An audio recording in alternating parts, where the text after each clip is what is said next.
कैसा लगा गोरिये पाड़े दा बसना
कैसा लगा गोरिए पहाड़ें दा बसना दिल लुटी लै गया वो तेरा हसना।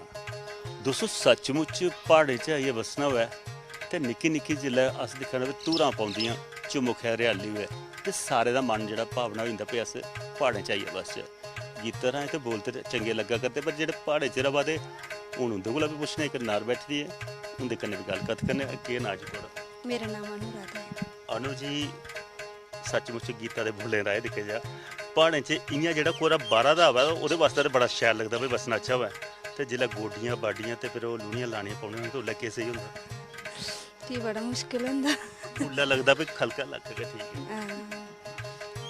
उ'आं केह् कम्म धंधा करदियां जंदियां खेतरें बाड़ियें च जां अजकल ब्हान्ने बी लग्गी जंदे सिर बन्नन लैंदियां सवेरे लाड़ियां आखदियां भाई खेतरें नेईं जाना? नेईं कम्म करने अस गोड्डी करने बाड्डी करने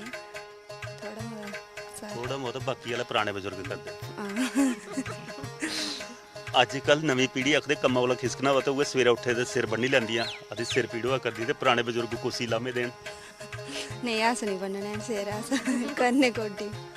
अजे मेरे ख्याल सस्सू दी द्रंड जेह्ड़ी ओह् ठुआई उठदी ते ओह्दा मन नहीं करदा मन नहीं करदा अपने। नेईं अस आपे उट्ठी होन्ने।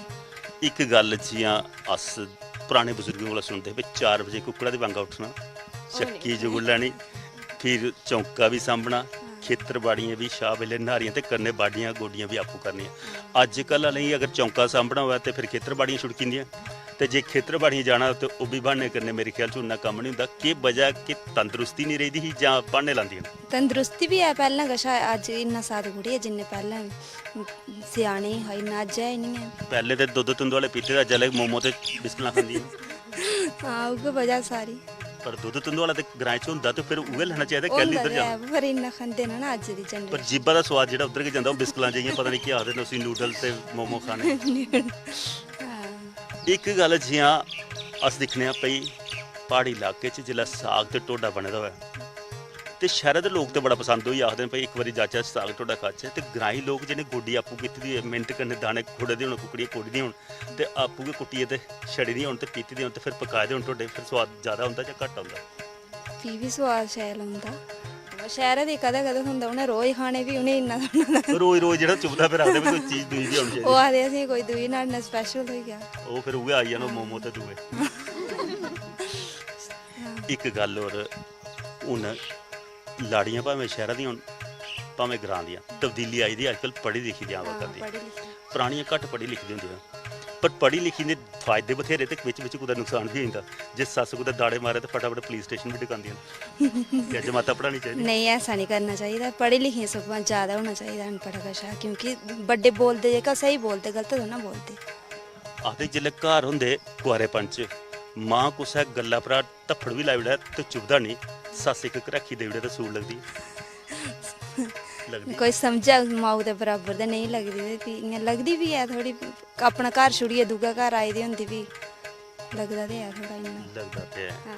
इक गल्ल होर है कि परानियां मावां आखदियां हां भाई पुत्तरा पर हक्क साढ़ा ज़्यादा है ਤੇ ਅੱਜ ਕੱਲ ਨੂੰ ਆਖਦੀਆਂ ਭਈ ਤੁਹਾਡਾ ਘੱਟ ਤੇ ਸਾਡਾ ਜ਼ਿਆਦਾ ਹੁਣ ਉਹ ਮਾਂ ਦਾ ਪੁੱਤਰ ਵਰਕ ਜ਼ਿਆਦਾ ਹੈ ਜਾਂ ਲਾੜੀ ਦਾ ਲਾੜੇ ਪਰ ਨਹੀਂ ਪਹਿਲਾ ਹੱਕ ਮਾਊ ਦਾ ਹੁੰਦਾ ਜਿੰਨਾ ਚਿਰ ਪਾਲਣਾ ਪਾਲਣਾ ਨਹੀਂ ਉਹਦਾ ਜਿੰਨਾ ਚਿਰ ਜੀਵਿਤ ਰਵੇ ਕਿ ਮਾਂ ਵੀ ਪੁੱਤਰਾ ਵੀ ਫਰਜ਼ ਹੈ ਮਾਊ ਦਾ ਮਤਲਬ ਪੂਰੀ ਦੇਖਭਾਲ ਕਰਨੀ ਹੁੰਦੀ ਹਰ ਜ਼ਰੂਰਤ ਦਾ ਧਿਆਨ ਰੱਖਣਾ ਤੇ ਜਿਲੇ ਠੀਕ ਹੈ, ਤਨਖਾਹ ਉਹਨੇ ਮਾਂ ਨਹੀਂ ਹੋਇਆ ਤਾਂ ਪੁੱਤਰ ਕੋ ਥਾਂ ਜਨਮ ਦੇ ਹੀ ਸੰਸਾਰ ਦੱਸਿਆ ਮਾਂ ਨੇ ਦੱਸਿਆ ਨਹੀਂ ਲਾੜੀ ਦੇ ਬਾਅਦ ਚ ਆਈ ਚੱਲਿਆ ਕਮਾਈ ਕਰਨਾ ਬੜਾ ਹੋਇਆ ਇਹ ਗੱਲ ਇਹ ਸੱਚੀ ਸੁਣਾ ਕਰਦੀ ਹੈ ਪਰ ਜਿਲੇ ਤਨਖਾਹ ਲਈ ਆਉਂਦਾ ਤੇ ਫਿਰ ਕੌਣ ਡਾਕਾ ਮਾਰਦਾ ਪਹਿਲੇ